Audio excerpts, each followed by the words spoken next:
The epic story became a film after reading a little anecdote, 3 pages in a history book called Enemy at the Gate, where I discovered this incredible duel that was the center of the propaganda, and for a while became almost more important than the 5,000 people that were dying every day.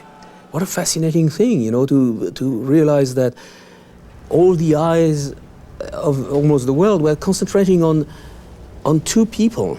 It's almost a dream, you know, to find a story like that. And I was very surprised to see that it was such a famous story in Russia. Every taxi driver knows that story. Why is it that they didn't make a movie about it? I have no idea. I didn't know that much about World War II, so I had to read up a lot and watch you know, history, bios and documentaries and so on World War II, and specifically about the Russian involvement, because I knew very little about that. It's not something that's been written about extensively.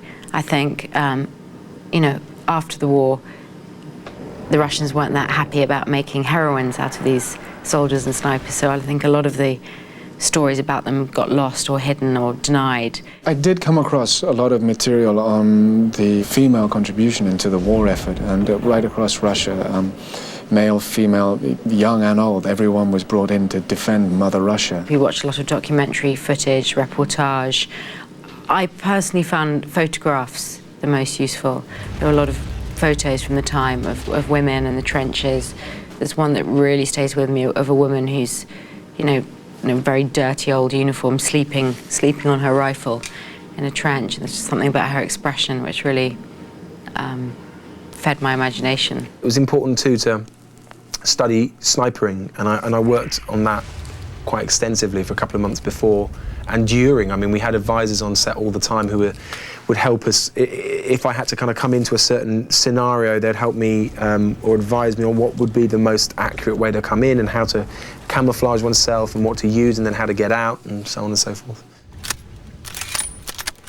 We were trained by Jude and myself by Jim Dowdall, who's an ex-SAS military officer, and we had to learn how to handle a rifle, how to aim, how to fire, how to load, unload, clean, you know, pick up in a sling, whack on our back. We had to really learn to make the rifle kind of an extension of our own bodies. I had a rifle that I was given, that I had at my house, that I could at least practice the bolt action and practice with the scope and holding it steady. And when I got here, I had a session where I actually got a chance to fire some live rounds, which I hadn't done, to feel the kick of the gun.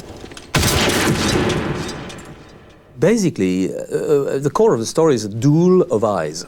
Duel of men, duel of snipers, therefore a confrontation of people that scan the surrounding buildings and try to decipher what they see. Therefore, I needed the powerful eyes of birds of prey.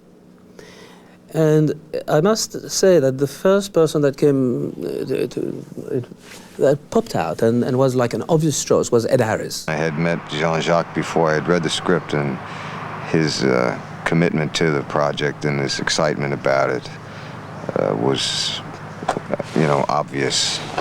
So it's always different when you read something knowing the intention behind it. Then we signed him, and only like 2 months later did I find Jude. And I remember seeing him from the distance in a restaurant, and already I saw those eyes. They were like a light in the darkness, you know. Well, from the minute I met him, I mean, he was one of the big reasons I'd obviously read the script, but from the minute I met him, he's just struck me as someone I wanted to work with, you know. He was fantastically enthusiastic, inspiring, energized, and clear, really clear in the vision that he wanted to put onto the screen. After 2-3 minutes talking to him, seeing how intelligent he was, how humble, how charming, and how charismatic he was, he became like an obvious choice. You know, you don't meet a Jude Law every minute in the street. And you don't meet, when you do casting sessions for every day, you see 30, 50 young men, and you don't remember them. Well, when you meet Jude Law, you run to your phone and call the company and say, we have to make a deal. Tomorrow morning, Stalin himself will be sitting over breakfast, reading my words, memorizing your name. We're famous, Vasily. Khrushchev loved the article. He's promoted me to the general staff. And you to sniper division. Well, that's good. It's very good. It's very good. It's great. It's very great. It's great. It's great. It's for both of us because we did it together. Together. It was wonderful to work with Jude. We're both from London and we live on the same street, and I see him, quite often. But it was really, bump into him in the grocery store with his wife, but it was a real, honour and a privilege to work with him because I think he's really, such a fine actor. Personally, as an actor, I'm only as good as the person that I'm working opposite, and he was right there for me every second. I'd known Jude, I think we had met on an occasion. The National Theatre had a workshop for young actors when we were around about 20, and I'd met him on and off once or twice before, and likewise with Rachel I'd met and worked with before. So there was a warmth and a generosity and a good collaboration and interplay between us all, and it was a really fun collaboration, and hopefully it sort of transcends onto the screen. A sniper who doesn't relocate isn't normal. Vasily! Over here! He was very good. It wasn't just his shooting, it was his instinct. He was a step ahead of me all the time. That's because he knows everything about you. His name is Koenig. Major Koenig. They've sent him here to find you. The attraction that I had for Enemy of the Gates really was the part and role and character of Danilov, the political officer, as well as Jean-Jacques, the visionary behind the material. It was great just to work with Joseph because he was, a friend, someone I knew, but also because, funnily enough, as an Englishman, it's very rare to work on a big film with British contemporaries. What I love on a political level is he, through the journey of the film and through the manipulation that he inflicts on others in terms of fabricating a hero through Vasily Zaitsev, that he learns that what he is doing for the party and what the party is doing for him is just as abhorrent, really, as the evil which they are fighting. Did he tell you why I asked for the transfer? No. This morning, a list arrived at headquarters. It was a list of civilians who'd been rounded up and sent to Germany in a convoy that left Stalingrad 3 weeks ago. My parents were amongst them. I play the character Tanya Chenova, and she was a woman who really existed and did fight in the siege of Stalingrad. I think what drew me towards her was her kind of, I suppose, a certain fierceness that she has.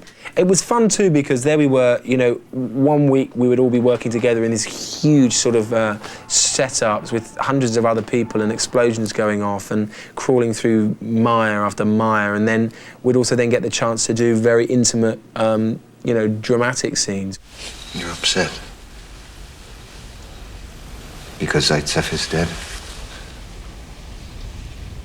You don't have to hide it. There's no shame in it. You're Russian like he is. Don't listen to them. It's just propaganda. He isn't dead. And do you know why? Because I haven't killed him yet.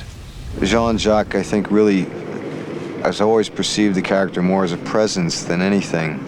And to me, he's a bit removed from the war in a sense. I mean, he's the head of the sniper school outside Berlin, and he was decorated in the First World War when he was a younger man.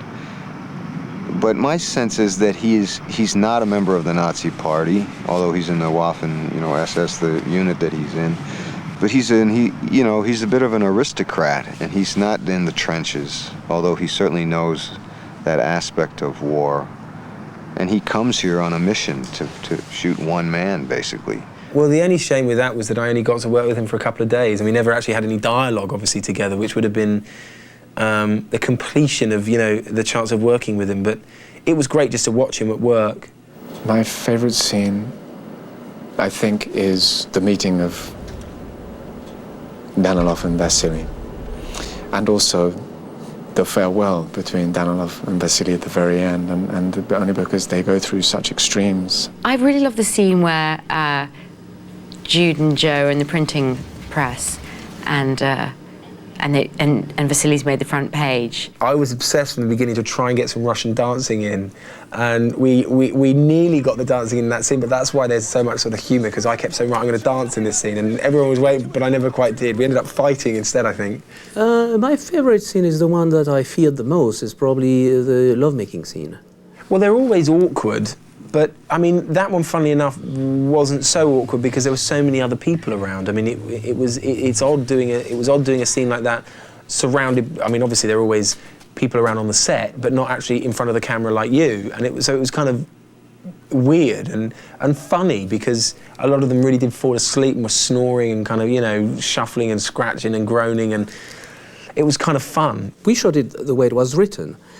But it's easier to shoot a battle scene the way it's written than to shoot, to capture those very intimate emotion that people are supposed to have when they have a carnal relationship. Jean-Jacques was so specific, he didn't want to reveal too much, he didn't want to show much, and yet he really wanted it to be almost like a kind of dance sequence. So he didn't just let us, you know, let the camera roll and see what happened. He kind of choreographed it, which made it very easy. You know, there's no difference. You put 10 extras, 100 extras, 1,000 extras, 10,000 extras, it doesn't make a difference. It's the same work. But two people making love, oof. Jean-Jacques is very passionate, very funny, and he's very intellectual at the same time. He's, you know, true like French intellectual gentleman, but he's, you know, full of passion. He's mad about the animal kingdom. He talks about animals the whole time, and I said to him one day, I said to him, God, you really love animals? He went, yes, of course. He said, especially me. I love the way in the film that he has managed to negotiate the wide, vast, epic scale of Stalingrad and do justice to that, but as well rein in the audience on a very human and intimate level through the story of the core main actors, Jude and Rachel and myself, in this love triangle. He's great to work for and with. He's always in good spirits. He treats everyone with the utmost respect. He's very well prepared, very well versed on what he wants to do. I think he's a very brave filmmaker in the sense that he chooses subject matter that whatever it is that kind of strikes him, he'll try. It was hard work. It was very cold and very, very dirty and very long hours. And I don't think there was one day when he wasn't anything other than full of beans, and always somehow managed to keep his shirt clean. I never know how he did that, because we were in really filthy surroundings and he had a white button-up shirt, which he always wears, and it was pristine, always.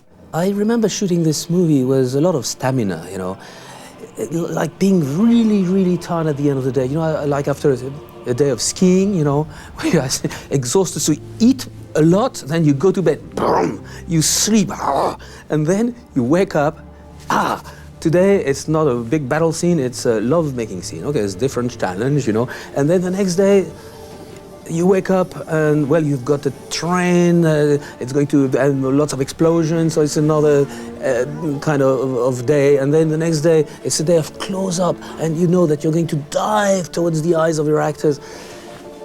It was really, I was sad that it was, when it was coming to an end.